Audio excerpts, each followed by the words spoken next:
Hello everyone, welcome back to another mini vlog. ಹೇಗಿದ್ದೀರಾ ಸ್ನೇಹಿತರೆ? ಎಲ್ಲರೂ ಚೆನ್ನಾಗಿದ್ದೀರಾ, ಆರಾಮಾಗಿದ್ದೀರಾ ಅಂತ ಹೇಳಿ ಭಾವಿಸ್ತಾ ಇವತ್ತಿನ ಒಂದು ಮಿನಿ ವ್ಲಾಗ್ನ ಶುರು ಮಾಡ್ತಾ ಇದ್ದೀನಿ. ಸೊ ಇವತ್ತಿನ ಮಿನಿ ವ್ಲಾಗಲ್ಲಿ ನಾವು ಇವಾಗ ಒಂದು 15 ಡೇಸ್ ಬ್ಯಾಕ್ ಏನೋ ನಾವು ಮಂತ್ರಾಲಯಕ್ಕೆ ಹೋಗಿದ್ವಿ.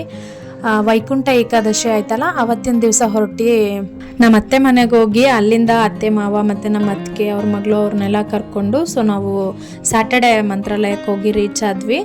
ತುಂಬ ಜನ ಅನ್ಕೊತಾ ಇರ್ತೀರಾ, ನಮಗೆ ಮಂತ್ರಾಲಯಕ್ಕೆ ಹೋಗಬೇಕು ಅಂತ ಎಷ್ಟು ದಿವಸದಿಂದ ಅನ್ಕೊತೀವಿ ಅಕ್ಕ, ಹೋಗೋಕ್ಕೆ ಆಗ್ತಾ ಇಲ್ಲ ಅಂತ ಹೇಳಿ. ಸೊ ನಾವು ಕೂಡ ಪ್ಲ್ಯಾನ್ ಏನು ಮಾಡಲ್ಲ, ನಮಗೆ ಹೋಗಬೇಕು ಅಂತ ಅತಿಯಾಗಿ ತುಂಬ ರಾಯರ ನೆನಪು ಜಾಸ್ತಿ ಆಗ್ತಾ ಇರುತ್ತಲ್ಲ.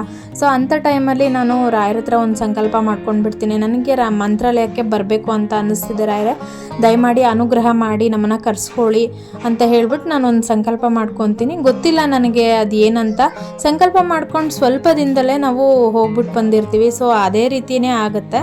ಸೊ ನೀವು ಕೂಡ ಸಂಕಲ್ಪ ಮಾಡ್ಕೊಳ್ಳಿ, ಖಂಡಿತವಾಗ್ಲೂ ರಾಯರು ನೋಡಬೇಕು ಅಂತ ನೀವು ರಾಯರ ಬಳಿ ಸಂಕಲ್ಪ ಮಾಡಿಕೊಂಡು ಮಂತ್ರಾಲಯಕ್ಕೆ ಕರೆಸ್ಕೊಳಪ್ಪ, ಮಂತ್ರಾಲಯಕ್ಕೆ ನಾವು ಬರೋ ಥರ ಅನುಗ್ರಹ ಮಾಡಪ್ಪ ಅಂತ ಹೇಳಿ ನೀವು ಬೇಡ್ಕೊಂಡಿದ್ದೆ ಆಯಿತು ಅಂದರೆ ಖಂಡಿತ ರಾಯರು ಕರೆಸ್ಕೋತಾರೆ.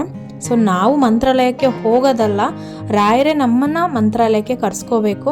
ಸೊ ನಾವು ಮಂತ್ರಾಲಯಕ್ಕೆ ಹೋಗಿದ್ದು ಕಂಪ್ಲೀಟ್ ವ್ಲಾಗ್ ಈಗ ಆಲ್ರೆಡಿ ನನ್ನ ಚಾನಲಲ್ಲಿ ಪಾರ್ಟ್ 1 ಪಾರ್ಟ್ 2 ಅಂತ 2 ವಿಡಿಯೋ ಅಪ್ಲೋಡ್ ಮಾಡಿದ್ದೀನಿ. ಟೈಮ್ ಸಿಕ್ಕಾಗ ಒಂದ್ಸರಿ ಚೆಕ್ಔಟ್ ಮಾಡಿ.